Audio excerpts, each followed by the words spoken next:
Assalamualaikum warahmatullahi wabarakatuh. Selamat malam. Om Santi Santi Om Rahayu Rahayu. Pertama-tama perkenalkanlah saya di sini selaku moderator Satrio Mulia Rizky Asnari yang akan memimpin diskusi tentang bagaimana dan apa saja itu kekerasan seksual. Seperti yang kita tahu bersama, kekerasan seksual merupakan suatu kejadian yang tidak asing di tengah kita, bahkan banyak sekali terjadi di beberapa kalangan, di beberapa generasi, mulai dari anak kecil, remaja, bahkan orang tua pun bisa menjadi korban maupun pelaku dari kekerasan seksual tersebut. Nah, teman-teman semua di sini, ada yang tahu nggak sih apa saja bentuk dan jenis dari kekerasan seksual tersebut? Mungkin teman-teman yang tahu nih bisa raise hand, kita bisa berdiskusi bersama dan mengeluarkan pendapatnya apa aja bentuk dan jenis dari kekerasan seksual tersebut. Baik, di sini udah ada yang raise hand. Ya, wah, pada semangat-semangat ya. Boleh dong dari manajemen Kak Intan Putri bisa mengumpulkan pendapatnya, bisa on mic, waktu dan tempat, Halo. dipersilahkan. Terima kasih moderator. Apakah suara saya terdengar? Baik. Iya. Dengar Kak? Jelas. Oke. Terdapat 9 jenis kekerasan seksual yang tertuang dalam pasal 4 ayat 1. Jenis kekerasan seksual itu terdiri dari pelecehan seksual non-fisik, pelecehan seksual fisik, pemaksaan kontrasepsi, dan pemaksaan sterilisasi. Selanjutnya, ada pemaksaan perkawinan, penyiksaan seksual, eksploitasi seksual, yaitu kekerasan seksual berbasis elektronik. Terdapat 10 kekerasan seksual yang dikategorikan tindak pidana. Diatur dalam pasal 4 ayat 2. Rinciannya yakni pemerkosaan, perbuatan cabul, persetubuhan terhadap anak, perbuatan cabul terhadap anak, dan atau eksploitasi seksual terhadap anak, dan perbuatan melanggar kesusilaan yang bertentangan dengan kehendak korban. Terima kasih. Baik, terima kasih Kak Intan Putri. Pendapatnya sangat jelas ya. Baik, selanjutnya ada lagi nih, biar kita dapat dari berbagai versi. Bisa dapat berbagai pendapat supaya kita dapat satu kesimpulan yang bisa dimengerti kita bersama. Selanjutnya ada dari Kak Farah Lisda Aulia. Kepada Kak Farah Lisda, bisa on mic.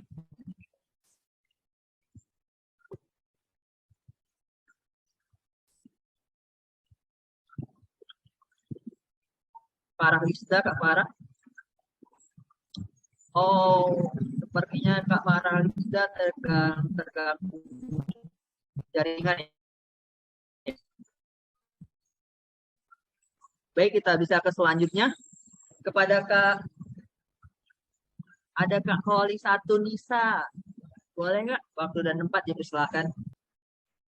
Baik, sebelumnya Kak Satrio, terima kasih atas kesempatan ini. Mungkin aku mau nambahin sedikit sih. Perkenalkan dulu, nama saya Holi Satu Nisa dari Prodi Pendidikan Ekonomi. Jadi mungkin dari kakak sebelumnya sudah dijelasin tentang bentuk menurut undang-undang TPKS. Nah, aku di sini mau nambahin sedikit nih menurut Komnas Perempuan. Jadi di Komnas Perempuan tuh ada tingkatannya. Yang pertama yaitu ada tingkatan yang pertama, golongan pertama yaitu ada pemerkosaan, pelecehan seksual seperti catcalling atau semisal kata yang menjuru ke seksual. Yang ketiga ada intimidasi seksual termasuk ancaman atau percobaan perkosaan.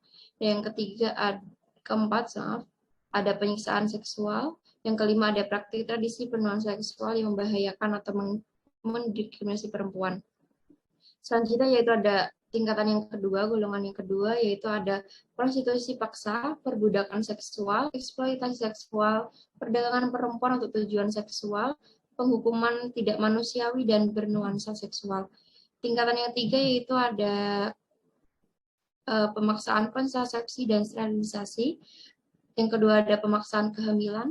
Yang ketiga ada pemaksaan aborsi. Yang keempat ada pemaksaan perkawinan. Yang kelima ada kontrol seksual termasuk lewat aturan diskriminatif beralasan moralasi dan agama.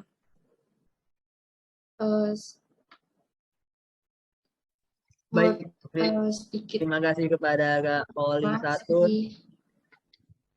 Nisa. Berarti tadi yang disampaikan oleh Kak Poli Satu Nisa, kekerasan seksual ini ada beberapa tahap ya Kak, dari menurut Kementerian Perempuan. Benar ya Kak? Iya benar. Oke, nah seperti yang kita tahu bersama teman-teman bahwa ternyata kekerasan seksual ini ada macam-macam bentuknya. Seperti kekerasan insan ada 9 bentuk dan juga ada beberapa tahap dari kekerasan seksual ini tersebut menurut Kak Poli Satu Nisa. Nah, menurut teman-teman sekalian, ada nggak sih dampak nyata ataupun tidak nyata yang dialami oleh korban kekerasan seksual tersebut? Mungkin teman-teman di sini yang ingin menyampaikan pendapatnya bisa raise hand. Oh, di sini ada Kak Afiahul Karomah. Boleh Kak on mic dan menyampaikan pendapatnya, waktu dan tempat dipersilakan. Baik, terima kasih atas kesempatannya Kak Satrio. Sebelumnya, perkenalkan terlebih dahulu, nama saya Afiyahul Karomah, biasa dipanggil Afi, dari Prodi Akuntansi. Menurut saya, dampak kekerasan seksual pada korban, dampak kekerasan seksual ini memang sangat besar, tapi hal ini memang sangat sulit untuk dibuktikan. Berikut merupakan dampak dari kekerasan seksual. Saya akan bagi menjadi 3 bagian. Yang pertama, dampak psikis, yang kedua ada dampak fisik, dan yang terakhir dampak sosial. Yang pertama, dampak psikis.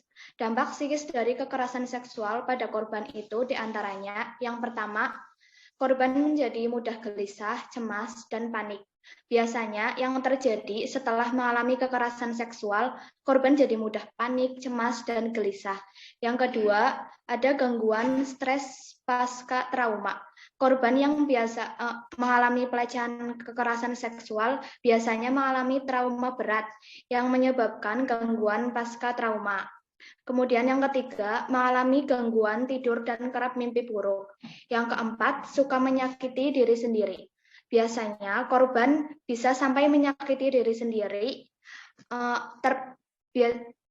karena merasa kecewa dan benci kepada dirinya sendiri yang menyebabkan dia melampiaskan rasa benci tersebut dengan menyakiti dirinya sendiri. Kemudian yang kelima, muncul dorongan untuk mengakhiri hidup atau bunuh diri. Ini sih yang paling fatal. Kemudian dampak fisiknya, dampak fisik bagi korban kekerasan seksual, yang pertama, muncul nyeri kronis, yang kedua, terkena penyakit menular seksual seperti HIV, yang ketiga terjadi infeksi atau pendarahan, yang keempat menyebabkan kehamilan. Kemudian dari dampak sosialnya, dampak sosial bagi korban kekerasan seksual, yang pertama sulit mempercayai orang lain, yang kedua jadi sering mengisolasi diri, dan yang terakhir enggan dan bahkan takut menjalin relasi dengan orang-orang. Begitu pendapat dari saya mengenai dampak kekerasan seksual pada korban. Terima kasih. Waduh, sama-sama Kak Fiahul Karomah. Berarti dampaknya itu bisa sangat berbahaya bagi kita ya teman-teman, terutama bagi korban itu sendiri. Dapat menyerang 3 hal atau 3 faktor. Yang pertama dari fisik, psikis, dan juga sosial kita bagi korban juga bisa terkena. Itu bahaya sekali. Nah, dari dampak yang berbahaya tersebut, menurut teman-teman, ada nggak sih pencegahan yang dapat kita lakukan supaya kita tidak terkena atau misalnya tidak menjadi korban dari kekerasan seksual tersebut? Mungkin ada yang ingin menjawab, bisa raise hand. Oke, di sini ada yang pertama ngangkat tangan ya. Ada Kak Julfa Sabita. Boleh Kak on mic, waktu dan tempat? Oke. Sebelumnya terima kasih untuk Kak Satrio atas kesempatannya. Perkenalkan, saya Zulfa Sabita dari Prodi Sastra Indonesia. Menurut saya, cara pencegahan maupun upaya untuk mengurangi kekerasan seksual adalah yang pertama, lembaga pendidikan seperti sekolah maupun kampus dapat membuat kampanye untuk mengajak para murid agar lebih peduli dan sadar tentang kekerasan seksual, maupun membuat kampanye melalui sosial media dengan mensosialisasikan kekerasan seksual, maupun mengadakan seminar. Lalu, pembuat kebijakan seperti pemerintah dapat menjadikan pendidikan seks sebagai pelajaran wajib agar para siswa dapat memahami akan bahaya maupun dampak yang dapat ditimbulkan dari kekerasan seksual. Selanjutnya, orang tua perlu memperhatikan pergaulan anak dan juga mengedukasi mereka agar dapat terhindar dari kemungkinan melakukan maupun menjadi korban kekerasan seksual. Yang terakhir adalah kita harus selalu bersikap waspada di mana saja dengan dapat membawa peralatan perlindungan diri seperti semprotan merica. Sekian dari saya, terima kasih.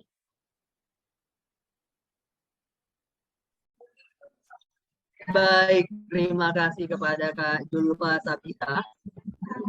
Seperti yang kita tahu teman-teman, seperti kata Kak Zulfa Sabita tadi, bahwasanya kita bisa mencegahnya dengan menjaga diri dan juga mendidik dari dini teman-teman atau anak-anak di sekitar kita untuk lebih aware lagi tentang kekerasan seksual ini. Nah, selanjutnya itu kan kalau misalnya sebelum terjadi kita melakukan pencegahan. Nah, bagaimana jika sudah terjadi?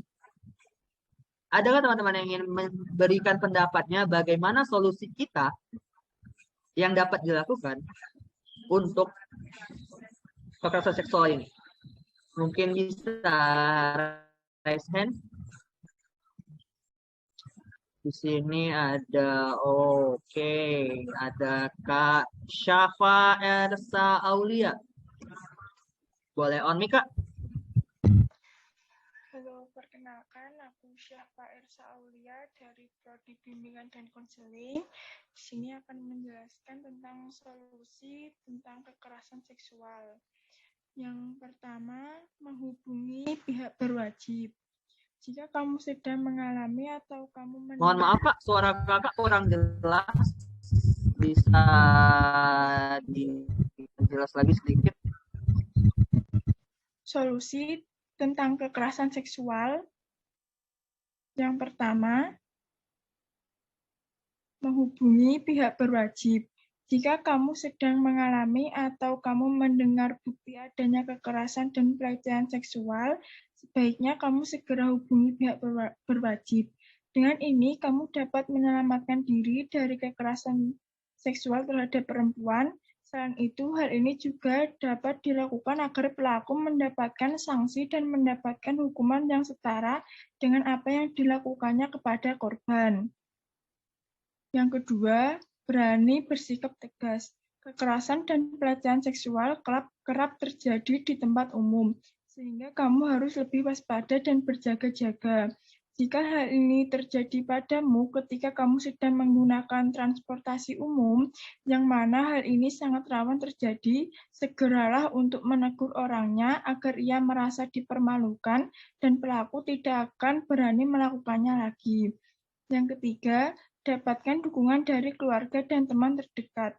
Ketika kamu mengalami kekerasan atau tindakan pelecehan seksual, sebaiknya kamu membuka diri ke keluarga atau teman terdekat untuk bercerita.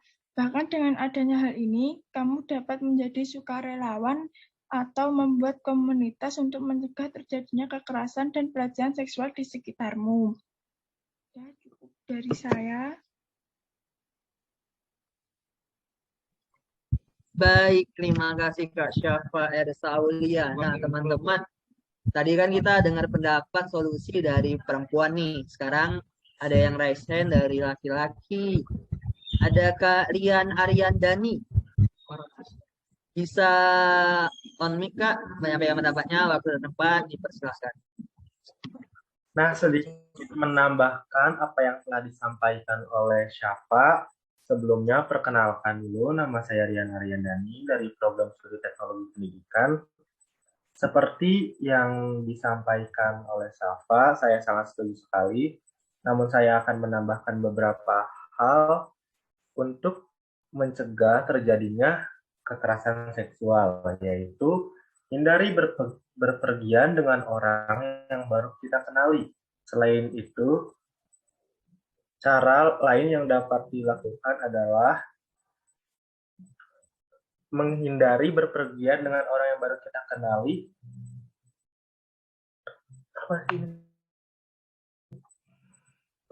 Boleh diulangi ya? Boleh nggak? Boleh, santai aja. Kita nggak apa biasa kan. Boleh bilang kembali gimana pendapatnya dia? Nah, sedikit menambahkan apa yang telah disampaikan oleh Syafa untuk mencegah terjadinya kekerasan seksual, yaitu menghindari berpergian dengan orang yang baru kita kenal. Terlebih lagi apabila orang baru tersebut baru kita kenal melalui media sosial. Hindari hal itu agar kamu terhindar dari hal-hal yang tidak diinginkan. Selanjutnya, membekali diri dengan pendidikan seksual adalah membekali diri dengan pendidikan seksual. Setidaknya kamu mengetahui bagian tubuh yang bersifat pribadi dan segala aktivitas seks yang didasari persetujuan dan perilaku yang tergolong pelecehan seksual. Selanjutnya, berikanlah edukasi kepada orang-orang sekitarmu agar mereka mampu menghadapi pelaku kekerasan dan pelecehan seksual. Sekian dari saya, terima kasih. Baik, terima kasih Kak Rian Aryandani. Jadi teman ya bisa disimpulkan bersama ya teman-teman bahwasanya dari pendapat Kak Syafa tadi, kita kalau misalnya sebagai korban jangan takut untuk menyeruakan atau mengadu kepada pihak yang berwenang. Sedangkan menurut Kak Rian, bahwasanya kalau solusinya itu kita harus lebih aware, kita harus lebih waspada lagi dengan diri kita sendiri, kita harus lebih prepare, lebih mempersiapkan diri lagi agar kita tidak terkena atau menjadi korban dari kekerasan seksual tersebut. Nah, teman-teman sekalian, dari tadi kita sudah ngebahas nih apa aja sih bentuk jenis pencegahan, dampak, solusi. Teman-teman di sini ada yang tahu nggak sih kasus terbaru yang terjadi di sekitar kita di Semarang ini, terutama yang kasus mutilasi wanita di Ungaran? Ternyata korban itu dicabuli hingga hamil oleh pelakunya. Wow, itu sangat parah sekali ya teman-teman. Di sini teman-teman mungkin ada yang tahu kronologinya atau menyampaikan pendapat mengenai kasus tersebut. Ada yang ingin bisa raise hand? Oke, di sini ada banyak ya teman-teman. Mungkin kita bisa ke Kak Helma Shiva. Bisa on mic Kak? Waktu dan tempat dipersilakan. Terima kasih untuk moderator. Sebelumnya, saya di sini akan menjelaskan perihal kasus yang terjadi di Ungaran. Sebelumnya perkenalkan, nama saya Helma Shiva Saputri dari Fakultas Ilmu Pendidikan, Prodi Bimbingan Konseling. Baru-baru ini terjadi kasus kekerasan seksual di Ungaran, Semarang, Jawa Tengah. Kronologi kasus mutilasi terhadap wanita asal Tegal berinisial K, 24 tahun di Ungaran, Semarang, Jawa Tengah. Pembunuhan yang disertai mutilasi ini dilakukan oleh Imam Sobari, 32 tahun. Seorang pria yang berasal dari desa yang sama dengan korban, yakni di Cibunar, Kecamatan Barapulang, Kabupaten Tegal. Mutilasi ini bermula pada Sabtu 16 Juli 2022. Malam ketika tersangka dan korban yang merupakan teman dekat ini cekcok di daerah Kos Bergas, Semarang. Selanjutnya akan dilanjutkan oleh teman saya, Faradita. Silahkan. Terima kasih, saya akan melanjutkan kronologi yang baik. Wah, seperti itu ya Kak, ternyata kasusnya. Mungkin ada lagi dari yang lain. Sama ini, ada yang mau berpendapat. Mungkin dari Kak Faradita Aulia. Bisa menyampaikan pendapatnya Kak? On mic, waktu dan tempat. Bersilakan. kasih. Di sini saya akan melanjutkan kronologi yang disampaikan oleh Dona. Perkenalkan dulu, nama saya Farida Aulia Sindarani dari Fakultas Ekonomi, Prodi Ekonomi Pembangunan. Ini saya akan lanjutkan. Adapun cekcok tersebut terjadi karena tersangka merasa tersinggung dengan perkataan korban yang menyebut tersangka belum segera mendapat pekerjaan. Minggu 17 Juli pukul 00.15 WIB, tersangka mengajak korban untuk menyelesaikan masalah. Namun korban malah tidur. Demikian isi rilis Polda Jawa Tengah Selasa 26 Juli 2022. Tak terima dengan perlakuan tersebut, tersangka kemudian nekat mentekuk korban saat tidur hingga meninggal dunia. Kemudian pada Minggu siang, tersangka menggotong korban ke kamar mandi lalu memutilasi wanita asal Tegal ini menjadi 3 bagian. Lalu dimasukkan ke dalam plastik. Tersangka kemudian mengambil perhiasan emas dan handphone korban. Perhiasan tersebut kemudian dijual dengan harga Rp2.400.000. Itu saja mungkin akan disampaikan oleh teman-teman. Lanjutannya.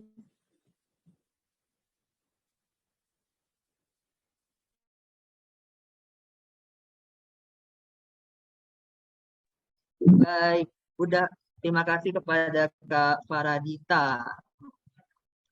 Selanjutnya dari pihak laki-laki lagi nih, ada Kak Yudan Lutfi. Boleh on mic Kak, waktu dan tempat, dipersilahkan. Maaf Kak, sebelumnya yang pihak perempuan dulu, baru saya. Sorry moderator, harusnya ke saya dulu. Tadi yang raise saya dulu. Oh, seperti itu. Jadi Kak Yudan ini memberi kesempatan dulu kepada Kak Alia Khairunisa. Boleh? Kalau seperti itu, ada Kak Alia Khairunisa dari Fakultas Ilmu Pendidikan. Boleh on mic, waktu dan tempat, dipersilahkan. Oke, di sini saya akan melanjutkan dari teman saya tadi. Jadi sebelumnya saya memperkenalkan diri dulu, nama saya Alia Khairunisa dari Fakultas Ilmu Pendidikan. Jadi kronologi selanjutnya adalah pada Senin siang, tersangka kembali melakukan mutilasi terhadap tubuh korban dan dipotong menjadi 11 bagian. Dan dibungkus menggunakan 7 kantong plastik dan dibuang di 4 lokasi berbeda. Dan ada 3 lokasi yang dibuang itu ada di Sungai Kretek Bergas dan Sungai Restoran Simori Bergas, dan ada lagi di Sungai Wonoboyo. Dan tak hanya itu, tersangka juga sempat mengambil uang di m-banking korban sebesar 300.000, dan juga dia menghilangkan barang bukti berupa pisau, selimut pink, dan handphone sebelum melarikan diri ke Tegal dengan menggunakan kereta api. Sekian kronologi dari saya, bisa dilanjutkan oleh rekan saya. Baik, terima kasih Kak Alia Khairunisa. Selanjutnya tadi yang lelaki yang memprioritaskan wanita duluan. Selanjutnya ada Kak Yudan nih, yang dari tadi sudah raise hand. Boleh Kak on mic, waktu dan tempat, dipersilahkan. Baik, sebelumnya terima kasih kepada moderator. Perkenalkan, nama saya Yudan Lutfi Fadila dari Prodi Pendidikan Teknik Otomotif. Di sini saya akan menambahkan ke Alia yang tadi. Saat ini tersangka IS telah ditangkap dan ditetapkan sebagai tersangka dalam kasus mutilasi tersebut. Atas tindakannya ini IS dijerat pasal 339 KUHP, subsidiar pasal 338 KUHP tentang tindak pidana pembunuhan. IS pun terancam hukuman pidana penjara paling lama seumur hidup atau pidana paling lama 20 tahun. Diberitakan sebelumnya, potongan tubuh manusia ditemukan warga di sekitar aliran Sungai Kretek di Desa Kalongan, Kecamatan Ungaran Timur, Kabupaten Semarang pada hari Minggu. Sementara potongan tubuh lainnya ditemukan sekitar 11 km dari titik penemuan pertama. Sekian, terima kasih.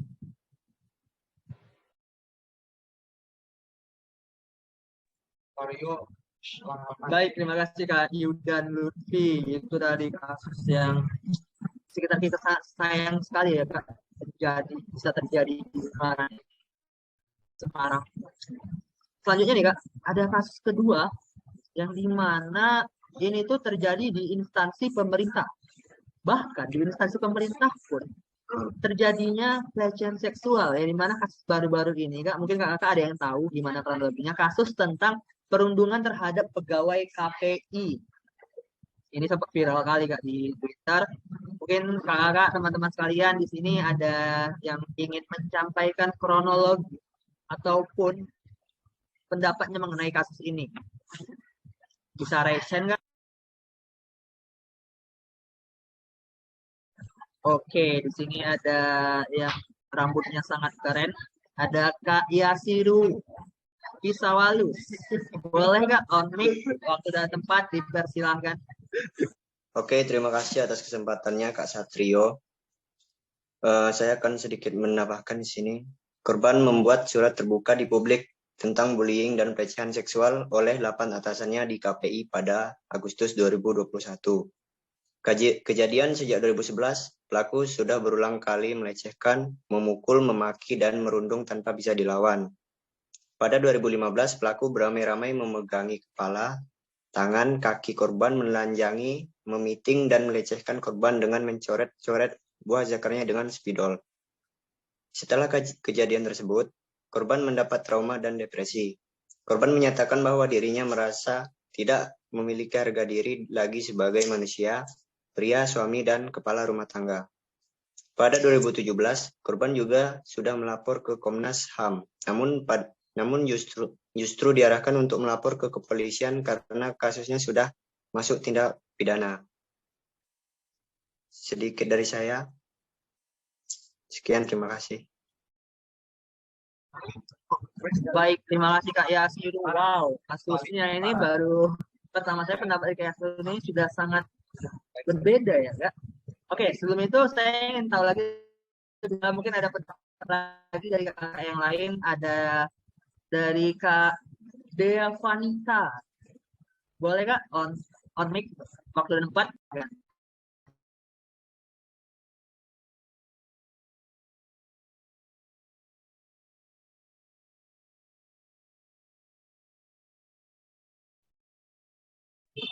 Mohon maaf Kak, suaranya kurang jelas.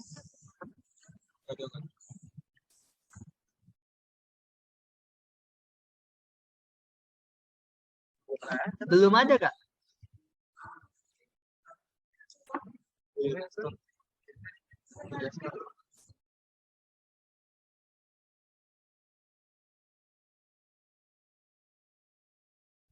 Teman-teman mungkin terdengar? Soalnya saya nggak terdengar. Maaf, Belum masuk. Belum terdengar. Mungkin dilepas saja itu handsetnya, Kak. Sudah? Sudah. Oke, sudah. Boleh lanjutkan. Oke, mohon maaf sebelumnya. Saya lanjutkan. Di sini tentang kasus perundungan dan pelecehan seksual pegawai KPI tadi. Setelah melakukan pelaporan pada tahun 2018, korban juga melakukan pelaporan lagi pada tahun 2019. Korban melaporkan ke Polsek Gambir, namun malah diminta untuk menyelesaikan masalahnya secara internal dan tidak ditindaklanjuti. Kemudian pada September 2021, kepolisian baru menyelidiki kasus ini lebih lanjut setelah viral di berbagai media sosial. Setelah korban melapor pun, pihak pelaku masih mengklaim bahwa mereka lah yang menerima kerugian yang paling besar, karena korban menulis nama mereka dengan jelas di surat terbukanya, sehingga berimbas juga kepada keluarga pelaku. Kemudian setelah KPI melakukan pemeriksaan internal, hasil pemeriksaan tersebut diputuskan untuk menonaktifkan sementara 7 pegawai yang terlibat. Kasus ini juga bukan satu-satunya yang terjadi di lembaga pemerintahan. Mungkin itu aja dari saya. Ada yang mau melanjutin? Terima kasih. Baik, sama-sama Kak Dea Vanita, terima kasih kembali. Wow, ternyata kasus ini tidak sebentar ya teman-teman, membutuhkan waktu beberapa tahun juga untuk diselidiki. Tapi saya masih ingin tahu lagi nih, dari yang udah raise hand dari tadi ada Kak Cita dari Prodi Akuntansi, boleh on mic Kak, gimana yang Kakak tahu mengenai kasus ini? Waktu dan tempat dipersilakan. Baik, terima kasih kepada moderator. Mungkin perkenalkan, nama saya Cita Ananda Sulistiani dari Prodi Akuntansi. Saat di sini saya ingin menambahkan tentang sedikit opini kasus perundungan dan pelecehan seksual pegawai KPI. Mungkin pelaku kebanyakan dari kalangan yang memiliki kuasa sehingga saat korban melapor, kerugian yang diterima korban bisa berkali-kali lipat. Dan orang-orang yang lebih percaya pelaku karena kedudukannya lebih tinggi, jika pun ada yang percaya dengan korban, mungkin banyak yang tidak membela atau secara terang-terangan. Dan saat kejadian, banyak lembaga pemerintahan dan instansi di negara dan pemerintahan hanya berkepedoman pada kode etik yang disiplin untuk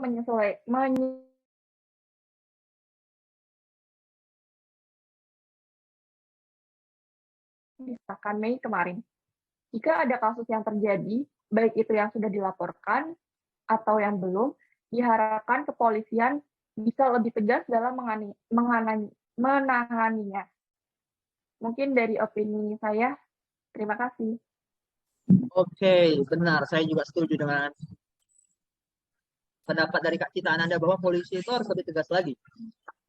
Nah, seperti yang kita sudah dengar bersama teman-teman, ternyata kekerasan seksual ini bukan hanya terjadi pada wanita, tetapi lelaki pun juga bisa terkena dampaknya. Seperti kasus yang kedua tadi disampaikan bahwa perundungannya itu korbannya adalah lelaki.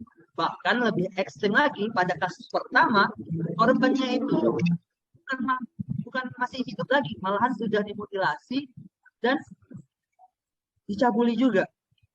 Ini sangat berbahaya sekali ya teman-teman.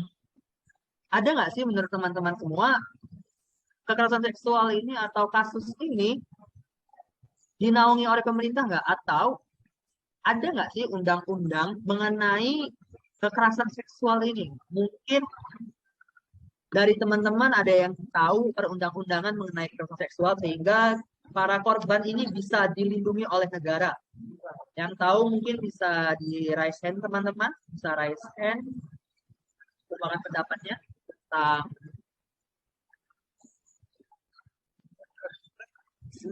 perundang-undangan. Oke, ramai ini sudah ada Kak Betty Agustina Asik. Boleh nggak on mic, waktu dan tempat dipersilakan? Oke, bentar. Suara aku kedengaran nggak? Kedengaran nggak? Sebelumnya makasih buat moderator waktunya. Perkenalkan, nama aku Betty Agustina Asik dari Prodi Pendidikan Matematika.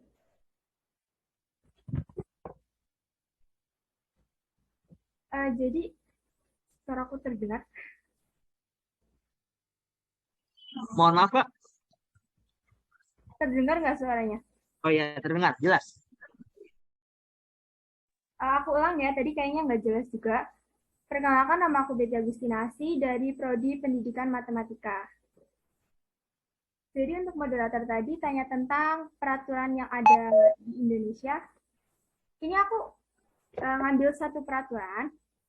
Kita kan sebagai mahasiswa, jadi saya ambil Peraturan Menteri Pendidikan, Kebudayaan, Riset, dan Teknologi Nomor 30 Tahun 2021 tentang pencegahan dan penanganan kekerasan seksual atau PPKS di perguruan tinggi. Jadi, Peraturan Menteri ini mengatur tentang kekerasan seksual di perguruan tinggi yang mencakup non-fisik, fisik, serta melalui telekomunikasi, informasi, ataupun komunikasi. Nah, untuk Peraturan Menteri Pendidikan, Kebudayaan, Riset, dan Teknologi ini, ada 21 bentuk kekerasan seksual yang diatur. Aku kasih beberapa contohnya aja nih. Yang pertama, yaitu mengatur ketiadaan persetujuan dari korban dalam suatu tindakan kekerasan seksual. Jadi jika ada kegiatan, bukan kegiatan sih, kayak kekerasan seksual tanpa persetujuan korban, ini diatur ya dalam Peraturan Menteri ini. Selanjutnya, contohnya itu ada kayak diskriminasi atau pelecehan yang menjurus ke sektor yang kayak gitu juga, kekerasan seksual dalam bentuk ucapan, tatapan, maupun virtual. Lalu ada rayuan, lelucon, atau siulan yang seksual juga, atau biasanya kita sebut itu catcalling ya teman-teman. Jadi kalau catcalling juga diatur ya dalam peraturan menteri ini.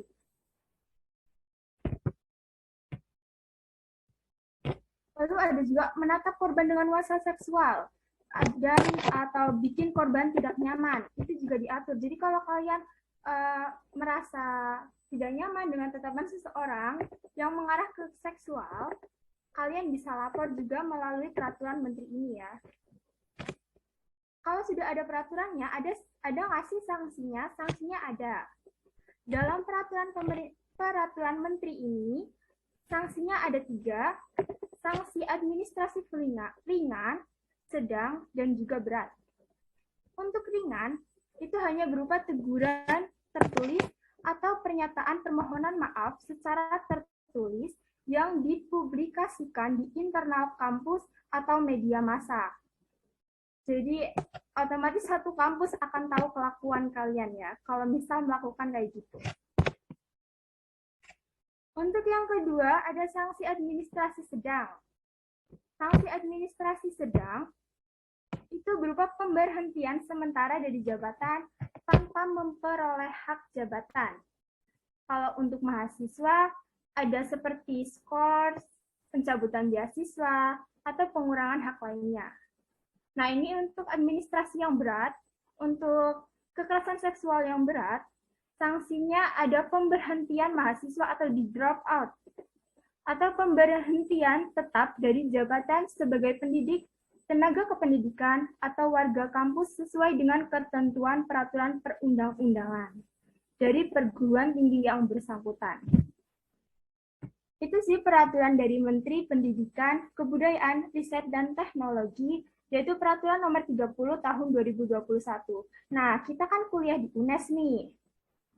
Jadi, dalam menanggapi peraturan menteri ini, Rektor UNES mengatakan UNES sebagai perguruan tinggi selalu berkomitmen mendukung kebijakan Kemendikbudristek dalam pembangunan karakter dosen, tenaga kependidikan, dan mahasiswa. Sehingga, untuk menanggapi peraturan menteri ini, dibuat peraturan rektor nomor 7 tahun 2021 tentang kebijakan tersebut pada 9 Desember 2021. Peraturan rektor ini umum ya buat semuanya, buat mahasiswa, pendidik, tenaga kependidikan, warga kampus, dan juga masyarakat umum yang berinteraksi dengan mahasiswa, pendidik, dan tenaga kependidikan dalam pelaksanaan Dharma dan tata kelola kampus. Peraturan rektor ini yang menjadi dasar pembentukan Satgas Kekerasan Seksual. Jadi kalau kita kan warga UNES, kalau misal mendapati ya meskipun naudzubillah buat diri sendiri atau teman kita bisa langsung lapor ya dengan peraturan ini, peraturan menteri maupun dengan peraturan dari rektor ini. Sekian dari saya, terima kasih. Baik, terima kasih Kak Betty Agustina. Tadi disampaikan peraturannya dari pemerintah dan dari kampus itu sendiri juga ada peraturannya, perundang-undangannya. Nah, selanjutnya ini ada lagi yang raise hand dari laki-laki, ada Muhammad Furqon. Kepada Muhammad Furqon, waktu dan tempat dipersilakan. Ya, saya Muhammad Furqon Yasinsyah. Di sini saya melanjutkan dan membacakan tentang pasal Undang-Undang Kekerasan Seksual dalam Rumah Tangga. Menurut pasal 46 dan 47 Undang-Undang Nomor 3 Tahun 2004, setiap orang melakukan perbuatan kekerasan seksual sebagaimana dimaksud dalam pasal 8 huruf A pidana dengan pidana penjara paling lama 12 tahun atau denda paling banyak 36 juta rupiah. Pasal 7 yaitu setiap orang yang memaksa yang menetap dalam rumah tangga melakukan hubungan seksual sebagaimana yang dimaksud pasal 8 huruf B, pidana dengan paling singkat 4 tahun dan paling lama 15 tahun atau denda paling sedikit 12 juta rupiah atau paling banyak 300 juta rupiah. Sekian dari saya. Kurang lebihnya mohon maaf. Assalamualaikum warahmatullahi wabarakatuh. Waalaikumsalam warahmatullahi wabarakatuh. Itu dari Kak Muhammad Furqan mengenai perundang-undangan tentang kekerasan seksual. Oke, selanjutnya ada lagi nih yang raise hand terakhir dari Kak Riko. Kak Riko, bisa on mic, waktu dan tempat dipersilakan. Perkenalkan, nama saya Riko Saputra dari jurusan Manajemen Fakultas Ekonomi. Di sini saya akan menjelaskan tentang undang-undang pelecehan seksual secara fisik ataupun non fisik. Yang pertama saya jelaskan dulu tentang pelecehan seksual secara fisik menurut pasal 66 UU. Menurut pasal 6 UU, pelaku pelecehan seksual secara fisik dapat dipidana hingga 12 tahun penjara dan denda paling banyak 300 juta. Setiap orang yang melakukan perbuatan seksual secara fisik yang ditujukan terhadap tubuh, keinginan seksual, dan atau organ reproduksi dengan maksud merendahkan harkat dan martabat seseorang berdasarkan seksualitas dan kesusilaannya yang tidak termasuk dalam ketentuan pidana lain yang lebih berat dengan pidana paling lama 4 tahun dan pidana denda paling banyak 50 juta rupiah pada pasal 6 TPKS.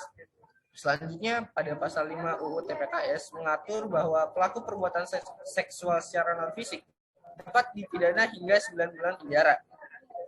Dengan bunyi, setiap orang yang melakukan perbuatan seksual secara non-fisik yang ditujukan terhadap tubuh, keinginan seksual, dan atau organ reproduksi dengan maksud merendahkan harkat dan martabat seseorang berdasarkan seksualitas atau kesusilaan dipidana karena pelecehan seksual secara non-fisik dengan pidana penjara paling lama 9 bulan atau denda paling banyak 10 juta rupiah. Demikian bunyi ketentuan tersebut.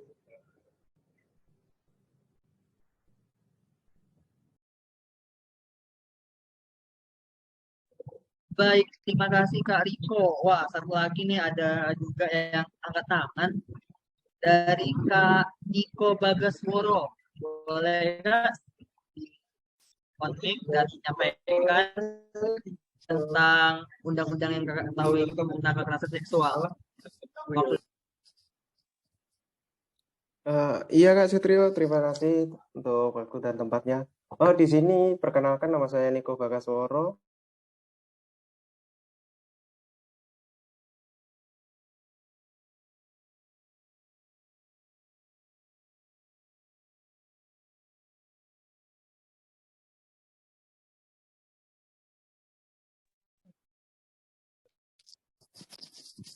Halo. Kak Niko, keluar ya? Mohon maaf Kak, ada sedikit kendala nih tadi. Iya, boleh lanjut lagi Kak. Sebelum kan perkenalkan, nama saya Niko Bagasworo dari Sastra Jawa. Nah, di sini ada satu lagi Kak, undang-undangan tentang sebuah kejahatan seksual berupa pencabulan terhadap anak. Nah, itu larangan kejahatan seksual itu diatur dalam pasal 76E Undang-Undang Nomor 35 Tahun 2014 tentang perubahan atas Undang-Undang Nomor 23 Tahun 2002 tentang perlindungan anak. Dalam pasal 76E tersebut dikatakan setiap orang dilarang melakukan kekerasan atau ancaman kekerasan yang memaksa, melakukan tipu muslihat, melakukan serangkaian kebohongan atau membujuk anak untuk melakukan atau membiarkan dilakukan perbuatan cabul. Nah, untuk pelaku pencabulan terhadap anak dapat dikenai sanksi berdasarkan pasal 82 ayat 1, pasal 76E Undang-Undang Nomor 35 Tahun 2014 tentang perubahan anak, Undang-Undang Nomor 23 Tahun 2002 tentang perlindungan anak, dengan sanksi pidana berupa penjara paling singkat 5 tahun dan paling lama 15 tahun dan denda paling banyak 5 miliar rupiah. Sekian Kak dari saya. Dan itu yang bisa saya sampaikan. Baik, terima kasih kepada Kak Niko Bagasworo. Mungkin di sini saja ya, pertanyaan yang bisa saya sampaikan, diskusi yang bisa kita lakukan. Mungkin bisa saya simpulkan bahwasanya kekerasan seksual adalah setiap perbuatan merendahkan, menghina, melecehkan, dan atau menyerang tubuh, fungsi reproduksi seseorang karena ketimpangan relasi kuasa atau antar gender. Hal tersebut dapat mengakibatkan penderitaan psikis, fisik, maupun sosial dari korban tersebut. Nah, bagi yang terkena pelecehan seksual atau menjadi korban pelecehan seksual, itu jangan takut untuk mengadu. Karena pelecehan seksual ini sudah dinaungi atau sudah dilindungi oleh perundang-undangan negara, pemerintah, maupun di sekolah itu sendiri. Jadi, kita sebagai mahasiswa generasi bangsa, Mahesa Muda, tentunya ilmu ini yang kita dapat diskusi sekarang ini jangan hanya di kita saja, tapi kita bisa mempraktekannya ataupun mengajarkannya kepada mahesa-mahesa ataupun mahasiswa di luar sana tentang kekerasan seksual. Karena kalau bukan dari kita, kalau bukan kita bersama-sama, siapa lagi? Mari kita bersama mengurangi kasus kekerasan seksual baik di lingkungan sekitar maupun di negeri yang kita cintai. Mungkin itu saja teman-teman, saya moderator, selaku moderator Satrio Rizky Asnari, pamit undur diri. Mohon maaf bila ada kekurangan. Wabillahi taufiq wal hidayah. Wassalamualaikum warahmatullahi wabarakatuh. Selamat malam. Waalaikumsalam warahmatullahi wabarakatuh.